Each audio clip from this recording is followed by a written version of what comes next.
of Richmond, Virginia. That's right. In the decades to come, rest on that strength. Yes, ma'am. Thank you. That's all I have to say. Thank you, Mom. Appreciate it. And as sister talking about Detroit, let me say something about Detroit because, as I said before, what they are doing to Detroit is a rape over. It's a takeover. And Detroit, which has probably about at least 8 or more casinos. So Detroit obviously is working for the bankers, but the problem goes back to these derivatives, which are real weapons of mass destruction that they sold to the people of Detroit. And these bankers should be rounded up. And I think, in the words of George Carlin, need to have some execution of some bankers on Monday Night Football at halftime or at the NBA basketball game halftime, because these bankers, and the words of many who've written books about these international bankers, are more powerful than standing armies. And so your president, who went to Illinois to give a speech the other day about the economy, but he could have sent a lifeline, he could have sent a sailboat, he could have sent the SS Minnow to the citizens of Detroit, which voted overwhelmingly, 99.9%, for President Barack Obama. But he bailed out Chrysler, he bailed out GM, which became Government Motors, and they have taken their factories and moved down to Brazil, moved into third world countries, but yet he could not find himself bailing out Detroit if there really is a deficit in Detroit. But if they haven't had an audit, then know that Kevin Hoare comes from the international law firm called Jones Day out of Washington, D.C., and these are Obama bundlers as well.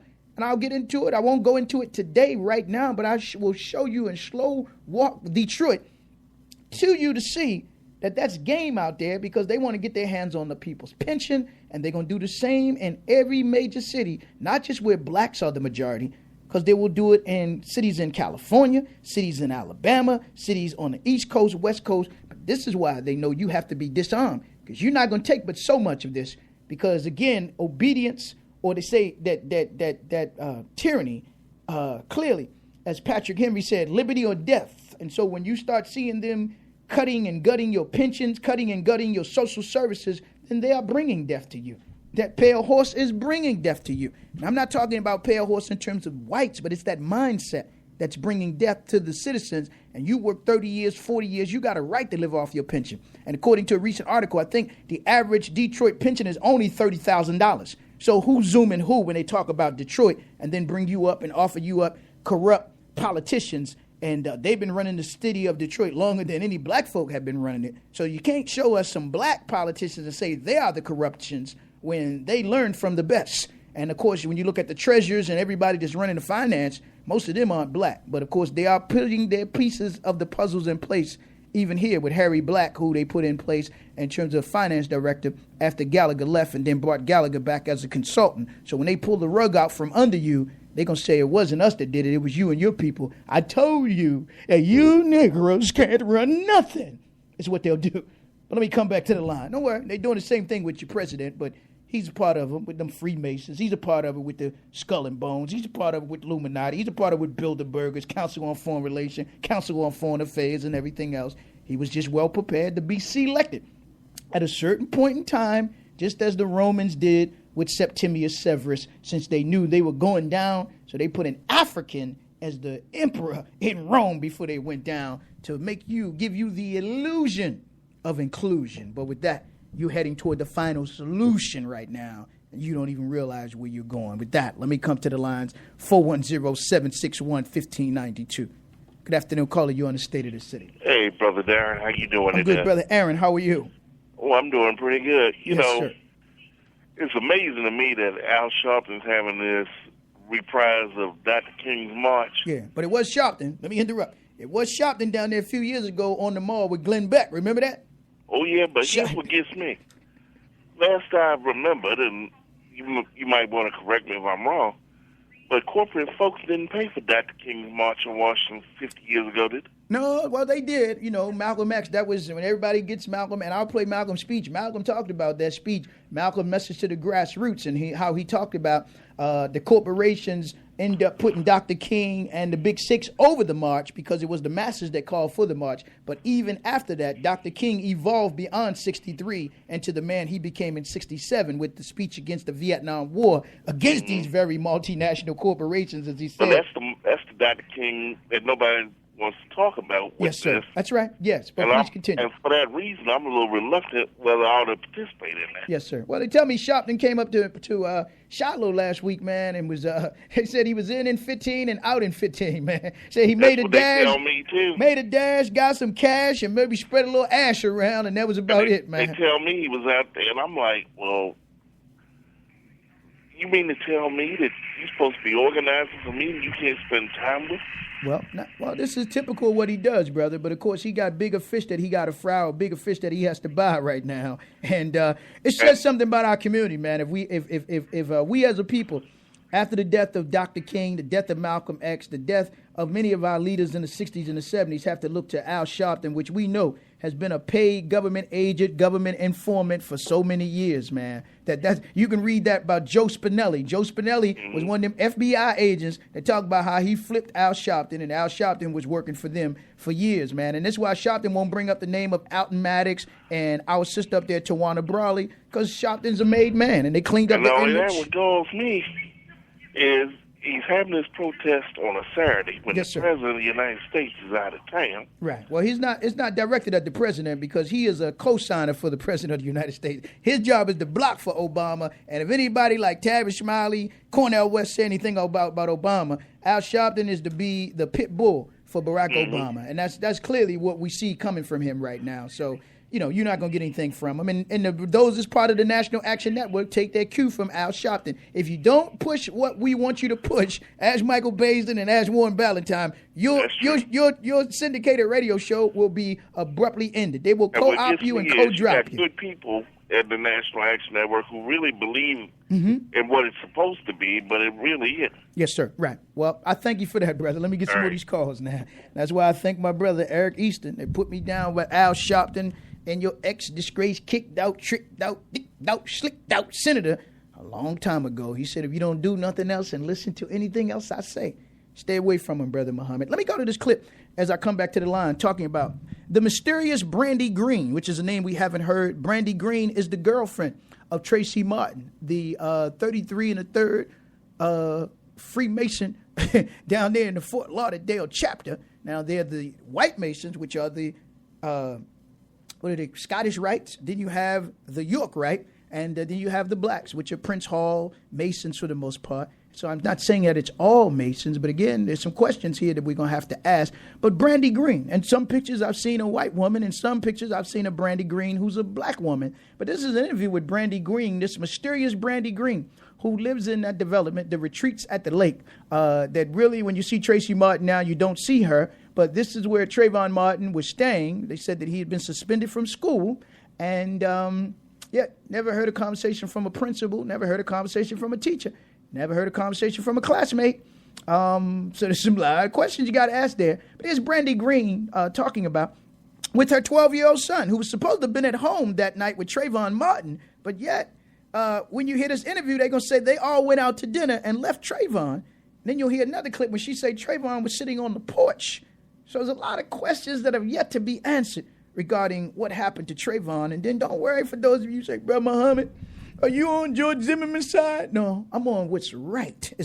I'm going for what's right and getting you to rise above the emotion and ask some questions. Because then we'll come back in and examine George Zimmerman, who his father is, who his mother is, who his brother is, and begin to ask if he was a double agent looking at this company that he works for, Digital Risk Management, which was an underwriter and a auditor, similar to, again, there in Newtown, Connecticut, the father of Peter Lanza, who also was an underwriter and an auditor, and then also in Aurora, Colorado, the father of, what was that young man, Patrick Holmes or Holmes, his father also worked as a underwriter and an auditor. So some things here that starting to kind of add up, but don't add up when you start asking some questions. But listen to this. This is the interview, I believe, with Brandy Green and her son, who's supposed to have been, again, there that night, 12 or 13 years old, with Trayvon Martin. And the tragedy, Sanford, Florida, where Craig speaks with the teenager considered by Trayvon his kid brother. So on that fateful day, Trayvon Martin was actually coming here. He's coming to watch basketball with you. Is that right? Yes. He was a good brother. He was nice. He was cool. And he was nice to hang around with. Trayvon Martin was staying with his father, Tracy Martin, Tracy's girlfriend, Brandy Green, and her 14-year-old son, Chad, at Brandy's townhouse in Sanford, Florida, the weekend of February 26th. Trayvon, who had just turned 17 a month earlier, was like a big brother to Chad. They were about to watch the NBA All-Star game together. He was bored and he wanted to go to the store. He wanted something to snack on. What did he say to you? He asked me what I wanted. What'd you want? The Skittles. So he was getting you Skittles? Yes. Tracy, the dad, and Brandy had gone out to dinner in downtown Orlando. Tell me about this community. Is it a high crime community? Is it something that you would have to be concerned about the boys going outside? No, not at all. I've been here for 4 years and never heard of any crime or anything going on. Ironically, Brandy moved here from downtown Orlando to provide a safer environment for her 14-year-old son. Trayvon was visiting at his dad's insistence to get him away from Miami after a third suspension from school, this time for possession of a bag with traces of marijuana. It was a quiet neighborhood, peaceful. That's why I moved here. Now, apparently, Zimmerman told police that the reason he was out on patrol was because there had been a rash of thefts in this community. Did you hear about that? I haven't heard anything about that. No knowledge of that. So you don't believe that? No, I don't. 28-year-old George Zimmerman, a zealous neighborhood watch captain who pestered police with a rash of 911 calls, frequently complained of children, quote, habitually playing in the street. In 4 of 6 calls released, Zimmerman describes as suspicious young black men. It was a rainy day just like today when George Zimmerman spotted Trayvon Martin walking through this townhouse complex. And it was right at this intersection that George Zimmerman followed Trayvon along this path that he says was going behind people's property. The sidewalks are behind the buildings. That's the walk area where, you can walk and they walk their dogs and that stuff. But there's no sidewalks around the front for you to walk on the sidewalk. So you have no other place to walk but in the grass. It was 7:15 on February 26th when George Zimmerman called 911 reporting a suspicious person walking behind people's property. But as you can see, this is a public walkway which leads to Tracy Martin's girlfriend's apartment right here. 911, do you need police, fire, medical? Maybe both. I'm not sure. There's just someone screaming outside. You don't know why? I don't know why. I think they're yelling help, but I don't know. Just send someone quick. Say, So you think he's yelling help? Yes. I feel very guilty about it just because, as a mother, you want to protect your child. And I have always protected mine and anybody else's child that I ever kept and that came into my home. And for me not to be able to protect Trayvon at that time, and it happened here where I live, it's heartbreaking. And even though he's not my son, he was like a son to me. I spoke with him all the time. I talked to him. We had a good bond. We did. I fell in love with him the first time I met him. What do you think could be learned by Trayvon's death? Not to be racist. Not to judge everyone by what they look like? Yes. Tell me about the impact on your son.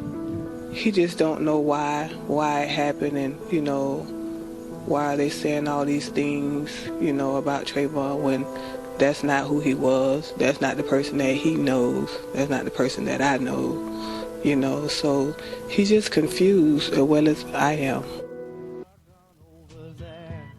Welcome back. That was the interview with Brandy Green and her son. I don't know if you've ever seen that, but let me open up the lines. I'll take more of your calls, thoughts, and comments. And here's another one, in which she says Trayvon Martin was on the porch. Now, you heard some screaming in that videotape, but you saw the videotape and you heard the music kind of came with its own soundtrack, make it real, empathetic, sympathetic. You got to have an open mind when you listen to this. But here's another one, in which she says that Trayvon was sitting on the porch when this all went down, man. But yet she was never called, to my knowledge, on the stand. I have an article. If time permits, I'm going to get into this article that you definitely want to hear regarding Trayvon Martin and the case of Trayvon Martin. So let me go to this clip here with Brenda.